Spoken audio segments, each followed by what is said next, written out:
To decolonize Africa, we needed to firstly understand how colonization was structured in terms of right on top of the list is governance, how the governing of the community was structured, where was the centers, where were the centers of power in terms of managing the community.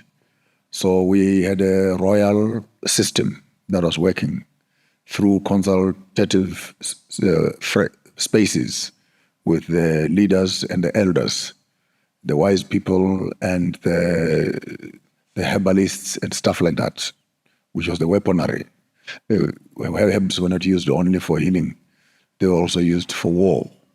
And people would actually be able to send bees and etc. and manipulate nature to fight. So initially what you are talking about, decolonization, firstly we needed to learn how to decolonize our governance systems. As we have already discussed on neocolonialism and the colonial system, which uses the Roman Dutch law for management of the communities. Right now, Africa is using the Roman Dutch law. The question is, where is Rome and where is Dutch in Africa? So that law is misplaced altogether because you're managing people in Africa using a foreign law. That law comes with its statutory regulations. What is marriage? Comes with its own regulations. How do you set up your businesses? Comes with regulation who owns the land. That translates itself into the constitution, which many African countries think that they have a constitution. Meanwhile, the constitution is a brand new yoke of colonialism itself. So the first bus stop is we need to decolonize our legal framework. We need to decolonize our governance systems. We need to find the heartbeat of indigenous governance systems, which then becomes way of protection and running the societal issues and disputes and etc.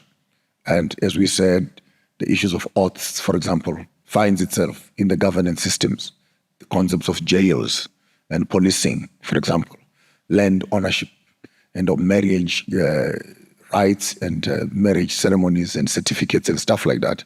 You would then find out immediately you start tampering with governance and saying we don't want the constitution, which is a big hindrance because African governments think that when they put a president in power, the president will be able to act and do anything. But we forget that by making him president, we have actually put him on the yoke of the same system that we are trying to fight against. Therefore, the first format, first bus stop, first requirement of decolonization, how do we decolonize our governance? We have the House of Traditional Leaders, which has been left only for culture and entertainment. But all the governments in Africa, sorry to say this, all the governments in Africa are crime scenes. They are all criminals in that they are looking over land which does not belong to them. The land belongs to the indigenous people, the kings and the royalties, who then sit their people in their various tribes into those lands. So when the colonial system came and they removed the leaders of the community and they placed themselves, they're starting to collect taxes from people as if they're the colonizers themselves. How do we do that? We need to go back and reinstate the Maasai, the Luos, and the rest of the tribes into their rightful places and let each place, each leader develop his own land. Right now, what we have the capital city mindset, where the whole country is collecting money from everywhere, moving it into Nairobi. So now you have a rich city, Harare, rich city, Dar es Salaam, rich city, Lusaka, rich city. And once you have that kind of an ideology, then you're causing migration to move away from the poor villages, and everyone is running into the city. Now look at the impact on infrastructure within the cities. And unfortunately, many of our African leaders are not yet that educated to understand that the system that they're inheriting was only designed to occupy so many people. The water in this city was meant only for so many people. The roads in the city were only built to drive so many cars. The electricity was only for so many people. Now you have, after independence, a city which was built to live 300,000, 600,000 people. Now we're sitting on 4 million, 5 million people. And then we start complaining. The roads are bad. The hospitals are bad.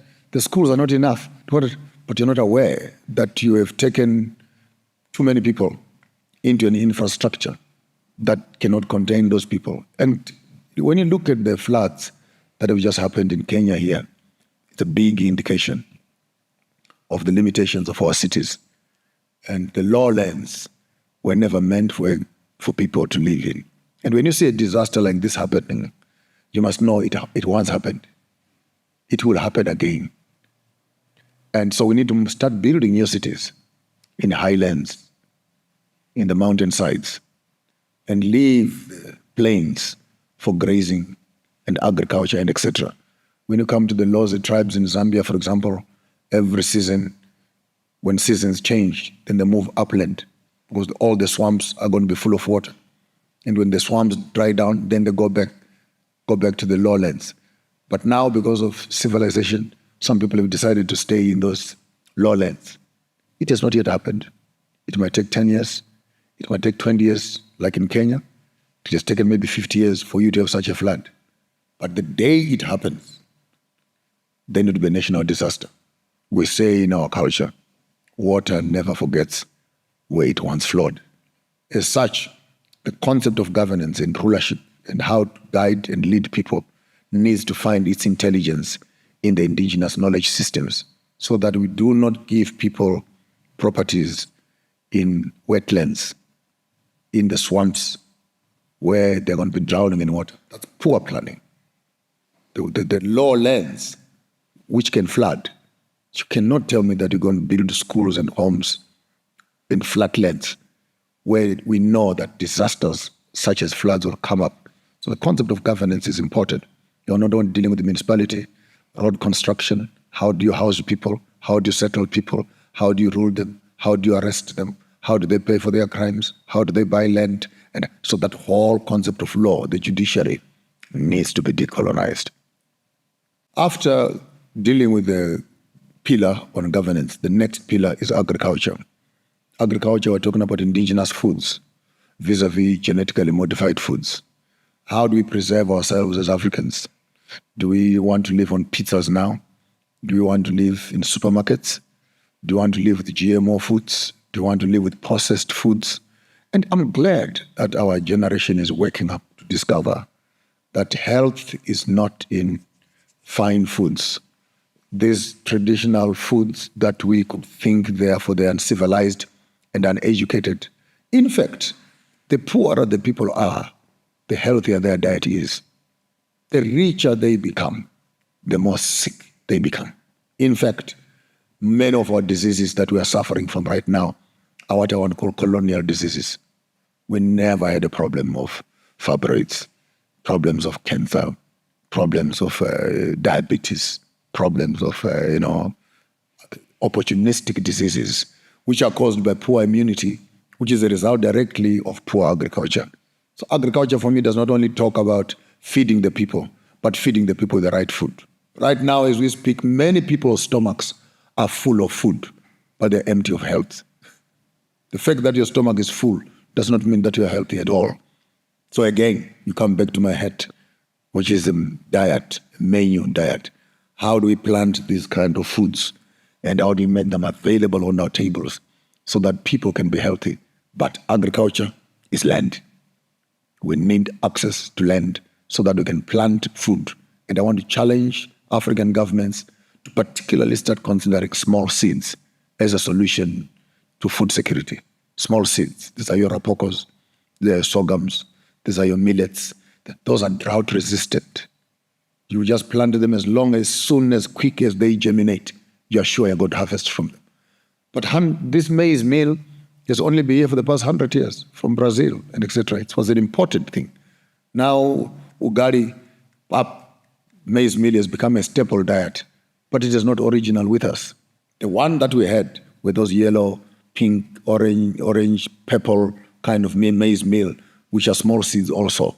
So we need to do a seed bank strategy for agriculture that we harvest our small seeds, keep them in store, and start reintroducing them back into the community, because our health is our wealth.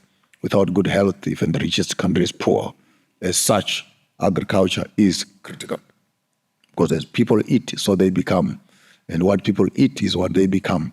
And if we are not careful on agriculture, we're going to pay a big bill on health.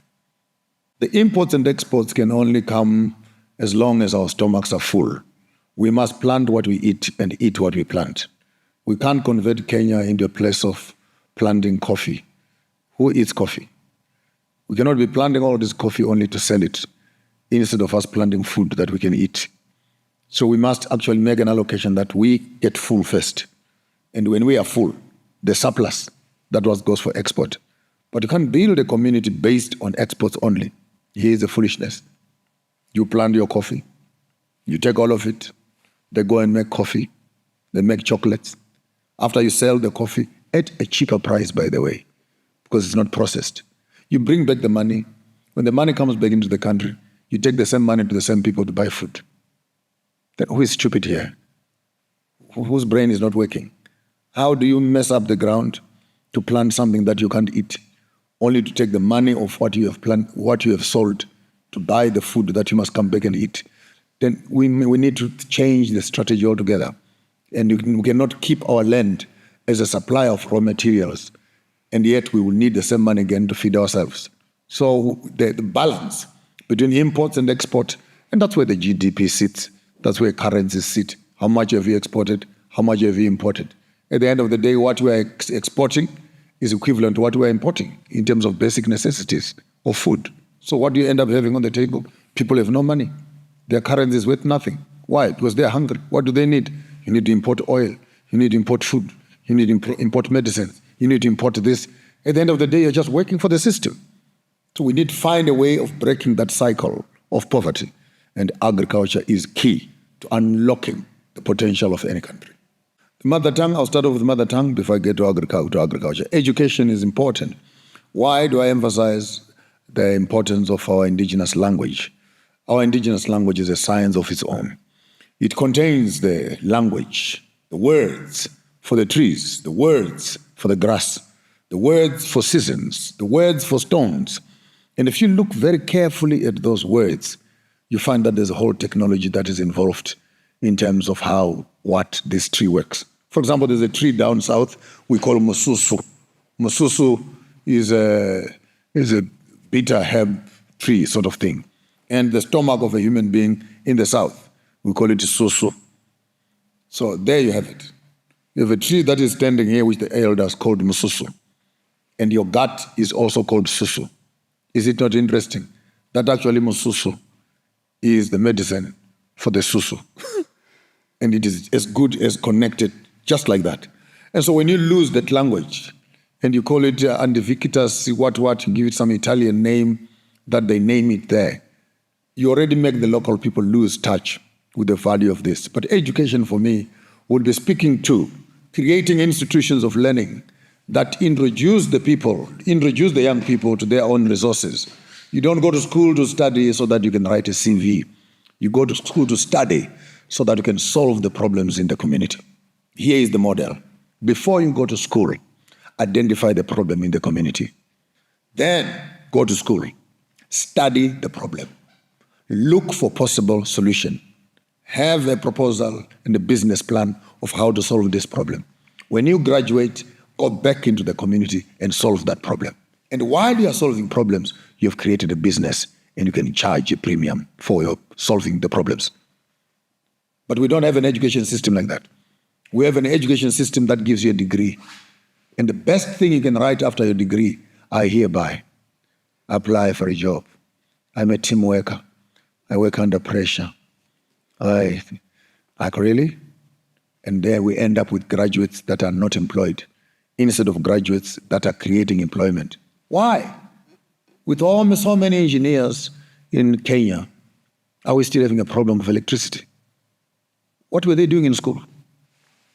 Why are we struggling with medicine when you have so many doctors and pharmacists that have come out from the bush? Who amongst all these doctors tomorrow morning will go to the bush and find msusu and make for us a tonic that cures stomach problems.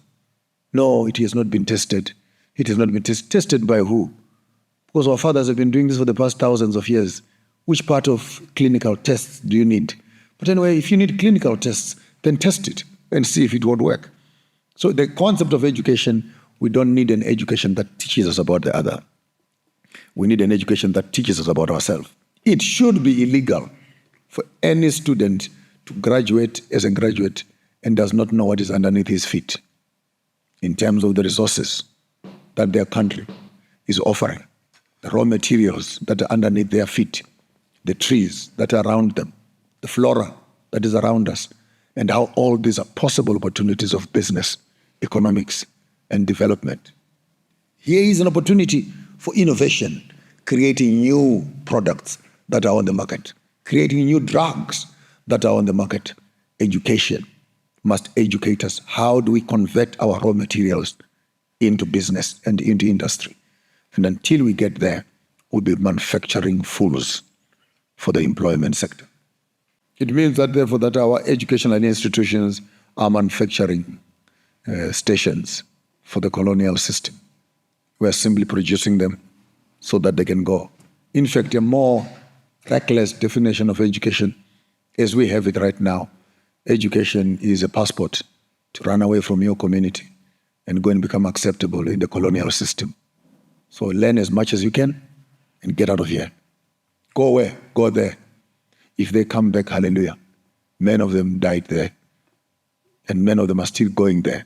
So what we're doing, we're spending so much money as governments and as families to educate each other, and yet we never have the benefit of what we have worked for. Yet to Zimbabwe, for example, 1/3 of our nurses and doctors have run out of the country. But how many parents paid for these children to go and study? How much money has the government spent on these people? And where are they right now? And who is enjoying the benefits from these people? It is the same colonial system. And then you say Africa is poor, when 1/4 of all the doctors in America are Nigerians and Ghanaians. The question is, if America is benefiting from their skills, what is the condition of their health systems in their own countries?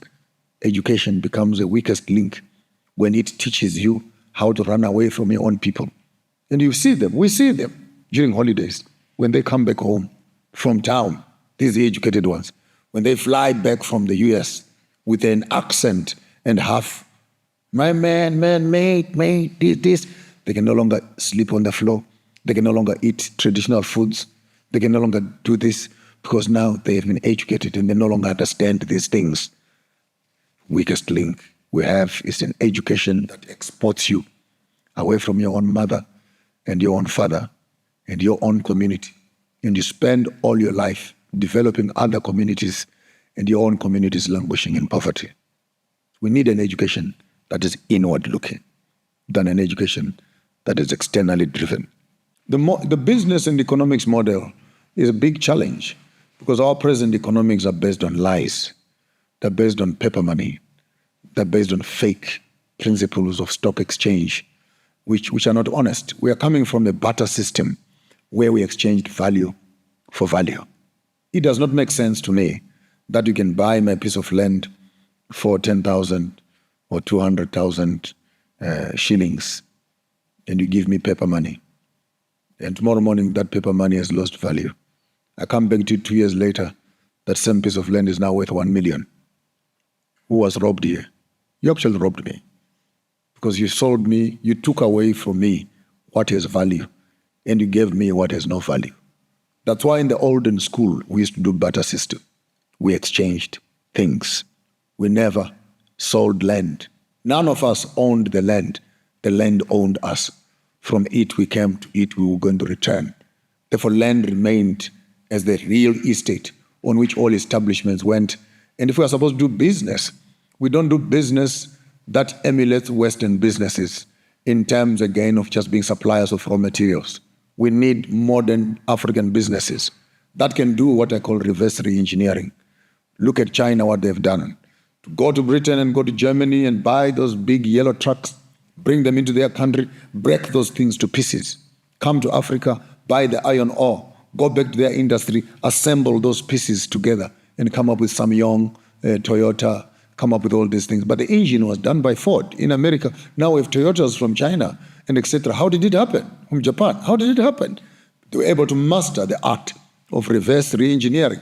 So we need businesses in Africa right now that can re-engineer tablets, re-engineer computers, re-engineer cameras, re-engineer cars, re-engineer yellow fleet equipments, building equipments, materials, and etc. And these are the businesses that must be indigenous to Africa and be fully owned by ourselves. But they lie to us. The world of IP, intellectual property, intellectual property. But who talks about intellectual property when they've been stealing from Egypt for the longest of time? When they've been stealing from Africa for the longest of time? Who has held them accountable for intellectual property? The whole concept of people being told this is intellectual property, it actually only works in the West. The other day I was so mad. I found another American person patterning the mbira, which is the Zimbabwean traditional instrument. And someone right now in America is the pattern for mbira, which is our instrument. But someone grabbed it, took it to America, wrote a small little piece of paper, and submitted it. Now he owns the mbira as an American. So which part of this are we missing as Africans? If we're about to talk about business, let's talk about indigeneity, let's talk about enculturation, let's talk about organic African businesses. We want to see some of the Kenyan indigenous herbs on the market. We want to see some of the Kenyan foods on the market. We want to see the Maasai dresses on the market. We want to see the African way of life being packaged also in all forms of life so that we can benefit from our own intellectual property. So there are many millions of patterns that as Africans we have not even tapped into, which are waiting for us as business opportunities. Hence, education must open up a department in every school in Africa, the Department of Innovation, the Department of Creativity, the Department of Entrepreneurship. How do you do entrepreneurship? Just walk around the community, find something that is not on the shelf, and see how you can move it from the shelf. Look at what they did with aloe vera. Aloe vera, which we used to use for feeding our cattle and feeding our sheep and treating our wounds and using it as part of our cosmetics and etc. Poops, they found it. Grab it, grab it. Now we have juices. Now we have ponds. We have facial products. We have what. Where is the company? It is in China. What has happened? Now they've opened big fields that plant aloe vera. And they harvest this aloe vera, make it gel, what. This is for your face screen, sunscreens, and all Africans were running there to buy some facial. But you can simply plant this damn thing right in front of your house and do it for yourself. No, it has been what? It has been what? I mean, look at rooibos tea. It's a tea that the Bushmen used to be drinking in the South to repress hunger and manage their weight. Someone grabbed that shrub. Tell me which restaurant in town in the whole world does not sell rooibos tea. But are the people in the Kalahari benefiting from their rooibos?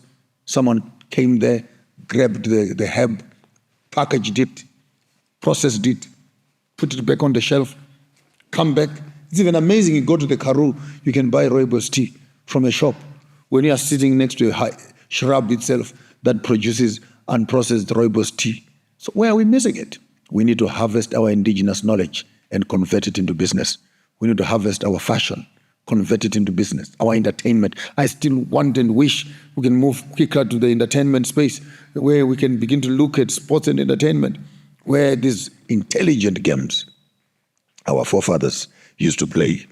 You find this big plate which has holes 1, 2, 3, 4, 5, 6, 7, 8, 1, 2, 3, 8, 16, 8, 8, and you put two stones each, and you start playing, take 2, put them there, take 4, put them there, take 3, put them there, and calculate. And high mathematics, which our children used to play. Look at our children these days playing with joysticks, pressing things on computers, and you wonder, where are we going? And you say this is primitive, which is actually the binary principle of computers. The base 2, it's right here. It is something that we used to play with every morning and would win games and lose them here. Even our sports and entertainment has been colonized. It also must be decolonized. So we decolonize governance, we decolonize agriculture, we decolonize our own diet. When you're looking at a plate of food, you must look at colonialism. When you look into your cosmetic section, you must see colonialism. When you look at your medicines, you must see colonial. We decolonize agriculture, decolonize our education. Stop telling us about William Shakespeare and telling us about Charles Dickens. Start telling us about Ngugi wa Thiong'o. Tell us about the Mau Mau. Tell us about the Maasai.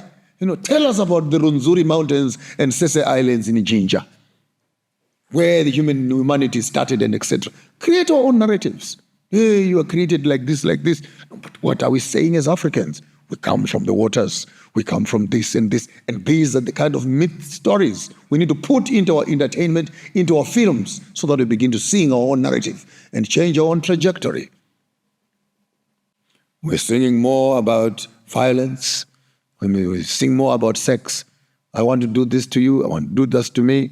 You get to rap and other R&B music, and you hear lots of swearing and cursing, commercialization of women, calling women B's and F's and what and what.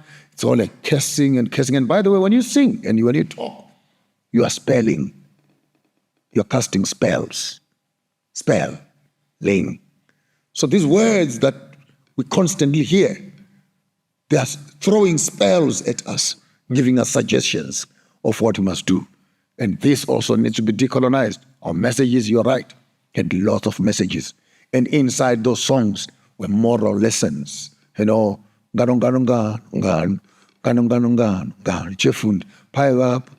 Shiro Nagudu, Chefund, the rabbit and the baboon were walking together. They decide, let's play a game. This one said, I'm going to cook you first, and I'll take you out of the water. This one then went in, and they pulled him off and cooked. And finally, this one put him in the pot and put a stone on top of the thing and cooked him, and he got burnt. Oh, that's a stupid little story. Listen carefully. Watch the friends that you play with. You may end up cooking each other, and you may end up with your bones making someone else's instruments. So you listen to this language, though it sounded like it was just fairy tales, but the moral and ethical stories that were being sent through were as important, even as I live today. When I look into those stories, I actually find lots of support. And worse still, entertainment gives us the role models.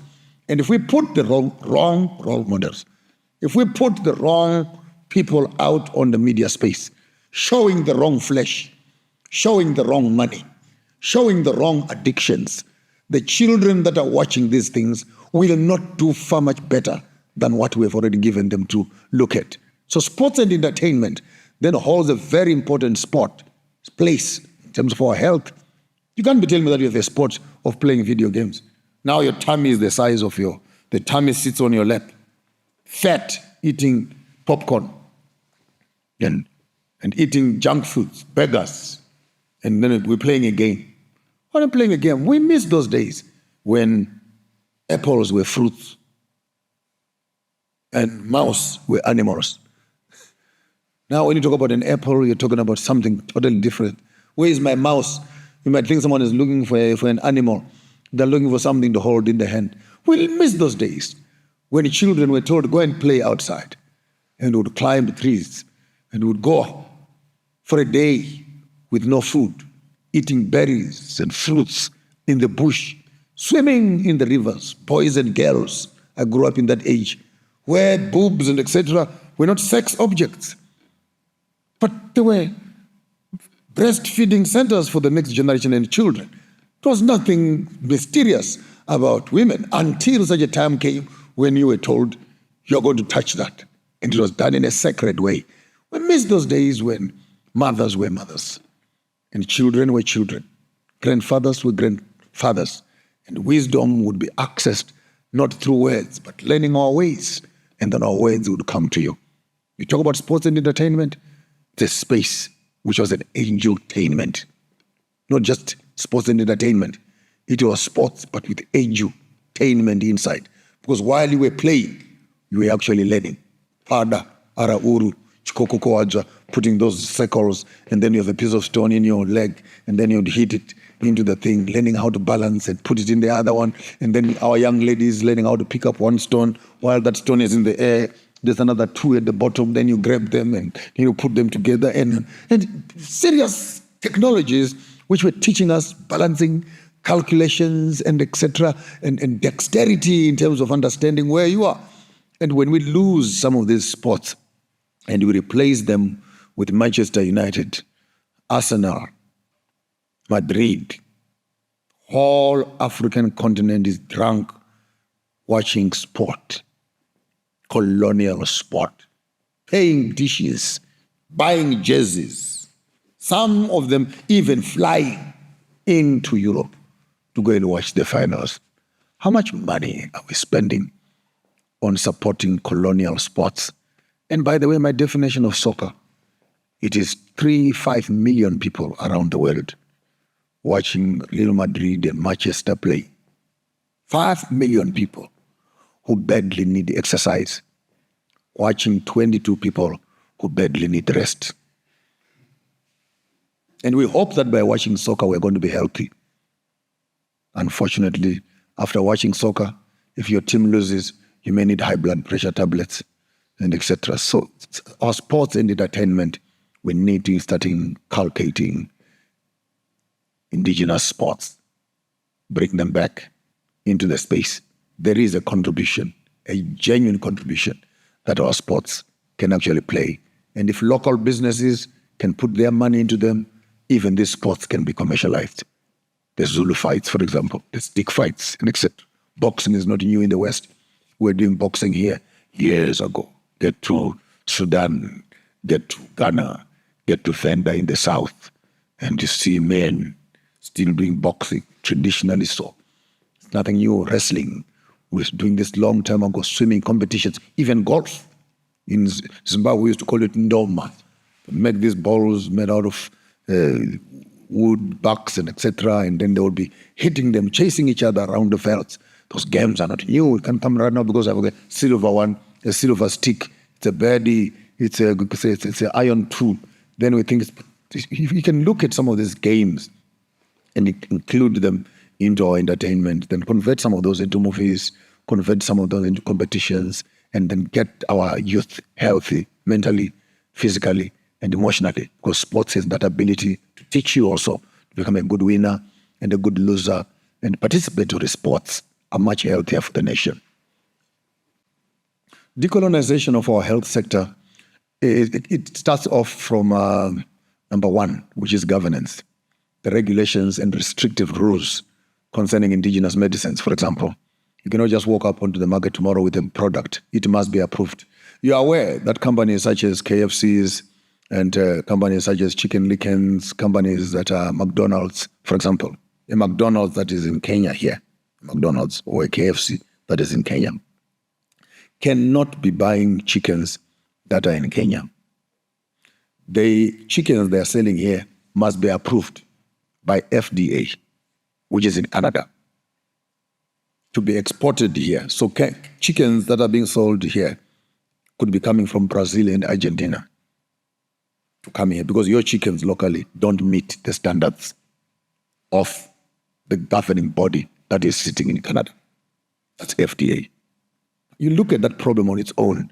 Multinational companies that are bringing these rules and regulations into the space of health, who will account for all the high blood pressure diseases that are being caused by these fatty foods that people are eating? Whereas our chicken locally, because it is organic, it runs around, it has less fat, less chemicals that are pumped into their wings. If you see the process of bringing up some of those fast chickens, you won't eat another Chicken Licken again or a KFC again, because the amount of chemicals they pump into those wings and the amount of chemicals they put into those foods, that in 6 weeks, an egg is now on your plate. There's a fully grown chicken. Hell no. In the village, at 6 weeks, that thing is still a chick walking behind its mother, collecting stuff. And at the end of the day, without even being too technical, are we saying that our manufacturing of food has become so fast that we can't wait for food to be food? We have to fast track the genes and pump it up to make sure that it makes it quick to the table. Whereas our own organic foods, they take longer. So when you talk about health, health starts off with the governance. What kind of rules do we allow? These Americans and Europeans, they come here with fertilizer to put on our plants. But look what they're buying out of us. They're buying organic. So who must eat this poisoned food that you have left for us? So by the time I'm talking about health, you need to understand what rules have we implemented in governance? What kind of agricultural process have we put in place? What education have we put together? Who is making business out of our sickness and disease? Who is cashing in on my stomach and on my hunger? Ultimately, when you come to health, it's a result of a couple of principles that either will have been maintained or they've been destroyed. And health on its own is not hospital health. Health was daily living in the ancient times. Health was daily living. My grandmother, at the change of every season, she would find the aloe tree, pick up that aloe tree, put it in a glass of water, the water becomes white, that aloe. Then all of us will be made to drink that aloe, with a small little reward of ground nuts, because that aloe was hard and very bitter. So she would give us to drink a glass and you'd have to drink it in front of her. Drink a glass, then she would tickle your throat to make sure that you swallow it and you don't spit it out. Drink it. And she'll give you some nuts. She would clean up our stomachs and clean up ourselves every change of season. She would cook as such. We were told as young boys, you don't eat eggs. Young girls, you don't eat eggs. And you don't eat too much peanuts. You don't eat too much this. Why? They were delaying our maturity. Now our young boys and girls, 3 to 5, 6 boiled eggs a week. Their breasts are already bulging out by the time they are 7 years and 8 years old. Our young boys, by the time they're 9, 10 years old, they're already having wet dreams. They're already fathers. Why? Because we're fast-tracked like those chickens. We've pumped in stuff into their systems and they're maturing faster. Now here you are at the age of 11. You're waking up already and your small little pencil is at 1:15. Do you even know what decisions you must make with an erection? Then you run around, by the time they're 14, 15, they've already made another girl who is 9 or 10 pregnant. How do you account for this? So for me, this plays itself, the health system plays itself into the very psychology of the community, that some of the problems we're dealing with on the extreme left in terms of teenage pregnancies and etc., they could might as well filter themselves way back into the health, into the agriculture, into the food, and into the governance. That we cannot be looking for solutions of how do we stop this when we're not prepared to come back and say, where did we miss it and where are we getting it wrong in terms of these fundamentals. So our health is in our hands. Without good health, again, even the richest man, the richest country can be poor. And as such, our health needs to marry into our technology, our health and our technology. That's science on its own. When I get there, I get excited because health is one of the highest forms of science. Just knowing how to put that tree and that tree together to have this chemical solution that fixes that and that. I think COVID was the best place where, again, we needed to come back to a place where we knew that our chemistry is directly linked to the herbs that are around us. It is a multi-billion-dollar industry which the Western world is cashing up on. Therefore, health is not health. Health is a business. Someone is making money out of your sick body. And there's no way, if I'm running a business of giving you medicine, I'll be interested in making you well. No ways. Every time you're well, I've lost a customer. So I'll give you a herb, I'll give you a drug that fixes this problem, but that creates that problem. When you fix that problem, create that problem.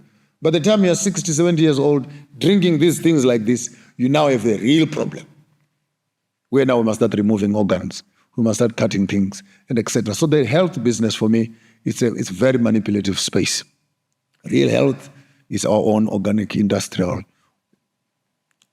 indigenous health system, which included a time to dance, a time to hunt, go to the fields and plow, and after you have plowed, you are sweating, then you would eat. You sweat your food, you eat your food. You only did not drink your medicines and drink your waters. You were also eating your waters, your watermelons, fruits that have high content of water and these trace nutrients and vitamins. And so for me, health is more holistic in its technological form. That when we understand that by the time you are sick, it's too late for health. It's too late for health. And what's the use of life? To spend so much time making money and spend all your retirement fixing problems of health. Right at the beginning, spirituality becoming the total sum of how the human body, the cell itself, how a cell in your body is looked after, and how that cell influences the organ or the tissue, and how the tissue fixes and works together with the organ, how the organ speaks to other organs to make the body function.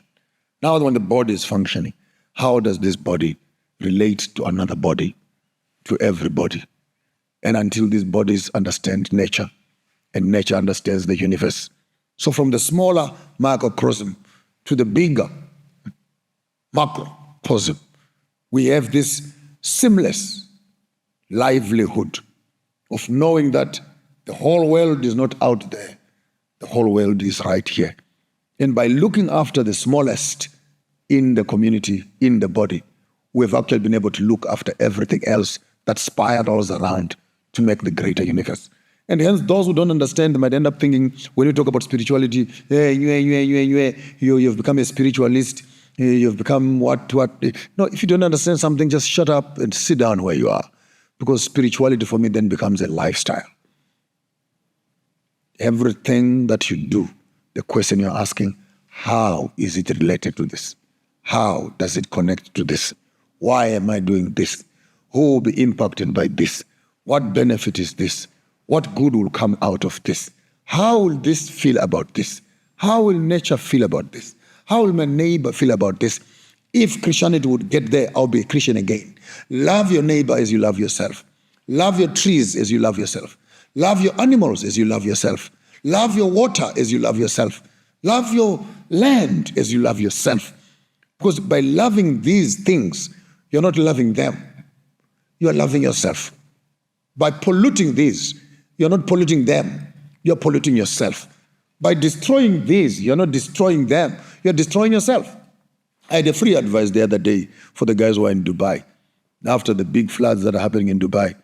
And I was actually admiring them the other day for their technology of seed planting in the air, planting some clouds, put lots of salt and sodium and throw it in the air. Then the sodium attracts all the water and what. A beautiful science. And then it rains. It rains. Yeah, we made it. Of course, in Africa, there is a technology also of making it rain, using herbs and roots, which our forefathers knew. And some people still have that science. But then you forget, as people in Dubai, it's not just about you planting the seeds of air to cause it to rain. If I was in Dubai, I would have told them, go to the far east of the country, create a forest for about 50, 60 kilometers, make it rain there, plant trees there and everything else, and grass, etc. So that by the time you are planting the clouds, you don't plant them over a city. You plant them on the other side where the wind is coming from.